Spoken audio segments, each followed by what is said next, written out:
দুরুদ দুরুদ দুরুদ দুরুদ দুরুদ দুরুদ দুরুদ ইস্তিগফার ইস্তিগফার ইস্তিগফার ইস্তিগফার ইস্তিগফার। মামা, আপনি এগুলো কি করতে আছেন? আরে জালা, তোমার কানে কি ঠাডা পড়ছে? ইস্তিগফার করি, হনো না?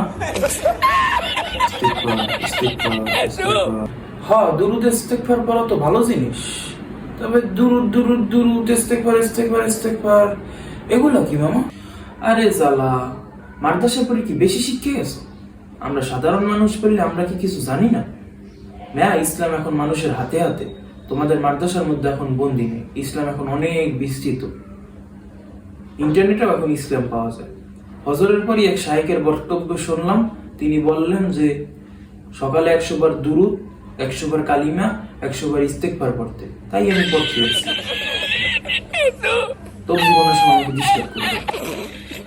দুরুদ দুরুদ দুরুদ। সর্বনাশ, ইজ্জত ছাড়ছে।